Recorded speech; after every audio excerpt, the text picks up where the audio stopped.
Bonjour bande Konangai, naza toujours na Moussala et je ne comprends pas eloko oyo ezosilisa des fois batu mayele na Congo.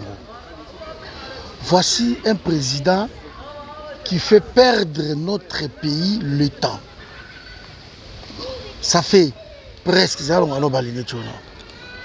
ça fait presque 28 ans que nous négocions, que nous signons des accords avec ce pays-là. Que nous rapporte le Rwanda? C'est la question que tout le monde se pose. Le Rwanda nous rapporte quoi?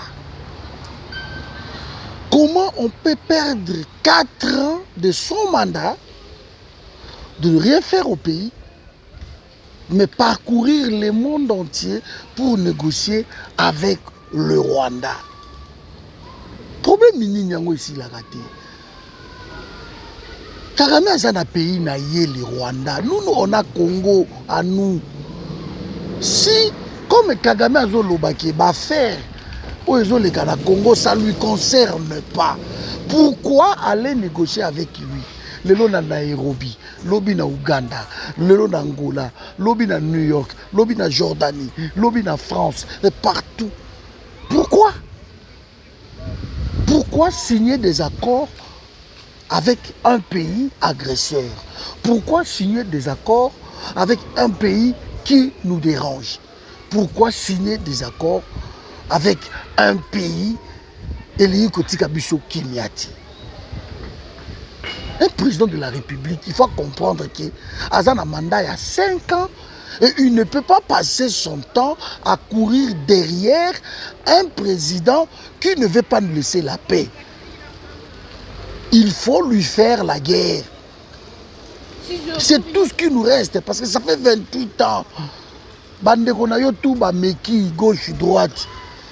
Hein? Musée pareil. Kabila oyo pareil. Yo ye okota ba jewana kaka. Il a perdu du temps, il va te perdre du temps. Mais taliban, bato ba okumisa Félix, ils vont sauter ko finga biso ko crier. Même un Congolais lambda est en train de voir que le pays ne décolle pas à cause il y a pays wana Rwanda. D'accord, ni boke ne signaka sans passer par le Parlement. Il a son pays, il va aller négocier avec son pays. Azoba FDLR na yaki na bango, point barre, ce sont des Rwandais.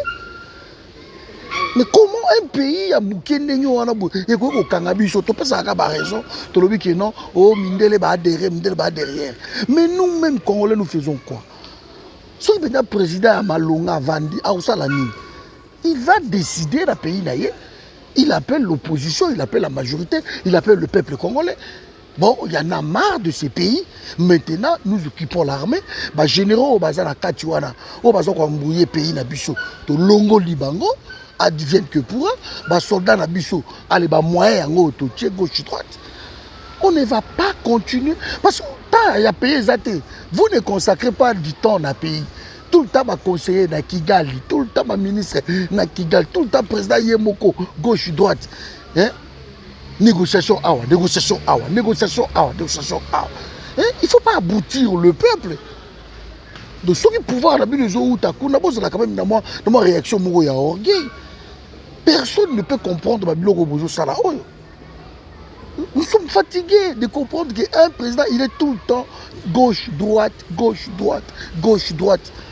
C'est tout ce qui lui intéresse. Le Aza Awa, le Aza Awa, le Bagokutana Mutoyo, le Bagokutana Mutoyo, nous sommes sous-titrés. Il y a d'autres pays qui décident pour nous et il s'est dit qu'il est président de la République. Il y a d'autres pays qui décident. Vous allez au Kenya là-bas, na Kenya, diriger. Vous acceptez. On va envoyer telle armée. Vous acceptez. On va faire ceci. Vous acceptez. Souveraineté à pays, yango wapi. Vous criez tout le temps, quand vos communicateurs passent à la télé, c'est pour crier que non, tous les souverains, mais je ne vous comprends pas.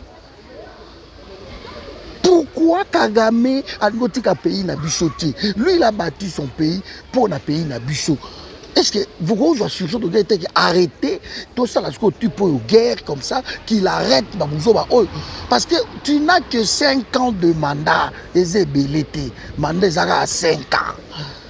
4e année est passée quand on a des négociations, et à ce qui s'est échoué parce que si on négocier il y a côté soldat, si on négocier il y a décidé autrement, si on négocier à même pas na comment je vais dire na bonne foi que bon ba pesinga tout tozu ba sakima tozu ba bouéboué tozu ma belé tozu botou il n'a pas ça lui dans sa tête c'est la guerre, dans sa tête c'est n'a embrouillé RDC et s'est développé. Dans sa tête, c'est ça, que vous n'ayez pas le temps. Il y a Rotonga Mboka, il y a Rosomba Babilanga, il y a Robongisa Hôpitaux, il y a Robongisa Banzela. Lui, non, il n'a pas ce temps-là. Et vous n'arrivez pas à comprendre le Corona. Le président est tellement disponible. Ce n'est pas ok. Ok. Je n'ai jamais vu, même le meilleur allié au monde, Israël, l'Américain, Bakutana Kaboete. Chacun reste ce soir, à cause de temps, il y a que ça pour le pays, pour le peuple, pour solliciter 2e mandat, il faut peuple à misala. Vous n'allez pas vouloir solliciter 2e mandat, la fraude. Tous les voleurs sont dehors. Tu n'as pas l'État. La justice, tout est. Mouibi, n'en parlons même pas. L'incompétence de ma ministre. Il y a même un ministre de l'économie qui a été destitué jusqu'aujourd'hui. Vous n'avez même pas l'état de remplacer un autre ministre. Et bien, ils ont m'attaqué, chercher. Ça saoule. Ça saoule dans mon agenda. As un président Congo, président congolais, surtout. Non, il est tout le temps dans ma vie. Le lend ne même pas que Babengi Olobi n'a aucun été au titre de émissaire. Malboso qui est dans Luanda, Kagama Boye Goye. Et le président Rwanda. Babengi ok. Kagama Mati Avio, Kagama ok.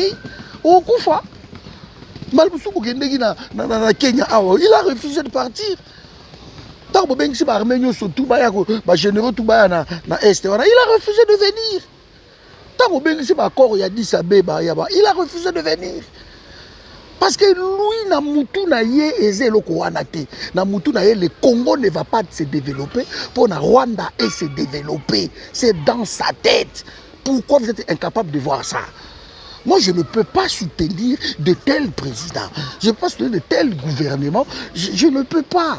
Parce que ça saute aux yeux. Ce qui est on ne vient pas au sommet de l'État en stage. Tant que vous avez dit, oh, vous tirez ma conséquence, surtout, vous décidez de ma pays. Vous prédécesseur, vous continuez à persister dans votre côté. Tant que vous pouvoir réussir à côté, vous avez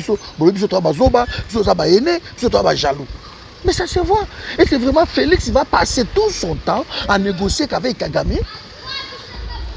Mais il va passer 5 ans de négociation avec cet homme. Cet homme qui n'a jamais respecté la négociation avec Kabila père Banine. Il a toujours refusé. Cet homme qui a récupéré ma belle à Mboka Nabiso. Vous croyez que la négociation européenne, ça y est, oh, il y a satisfait. On a satisfait de l'autre côté. Parce que lui, ce qui lui intéresse, c'est qu'il faut avoir 300 km dans ma belle Nabiso. Mais même si donc il faut lui faire la guerre. Il faut aussi lui sortir et tout ça la capacité la yango. C'est incroyable. C'est incroyable. Un président qui passe son temps dans la négociation, Mandez aussi là-bas, le pays ne décolle pas. Lui perd son temps dans la président Mokobo. Voilà. Il perd son temps. Et il est content, il est heureux. Les supporters Bagangui, Azo Salabien, président Rabicho, Fatih Béton, Fatih Ceci. Vous êtes incapable de voir que non, le pays des autres qui est malade. Parce que Moutouoyo, beaucoup ont passé le temps à négocier avec Kagame. Ce n'est pas son pays. Il a son pays, le Rwanda. Nous, on a la RDC. Tous les 9 voisins qui nous entourent. Pourquoi vous comprendre qu'il n'y a que ce pays-là qui nous crée le problème? Même Kabila, les Nations Unies. Nous avons les 9 voisins. Il n'y a que l'autre qui a un problème qu'avec le Rwanda. Parce qu'à un moment donné, ça saoule. 28 ans. Vous comprenez, Kakate, 28 ans. Vous continuez à négocier avec cet homme. Vous avez freiné le pays, 28 ans. La Chine s'est développée après 20 ans. Tout le monde a Qatar après 15 ans. Dubaï après 20 ans. Éthiopie 15 ans. Les pays ont avancé, ils ont développé. Ils ont vendu Kimia. Même Rwanda, partout. Ils ont vendu 28 ans. Ils ont vendu Kimia. Ils ont se développé parce que nous passons notre temps. Il y a négocié. Angola, Angola, ils ont avancé 20 ans, 22 ans. Nous allons rester comme ça à la queue, pays le plus riche du monde. Pays où il y a la matière première, l'équipe Mokili Mobimba. Nous allons continuer à la FMI, la Banque mondiale,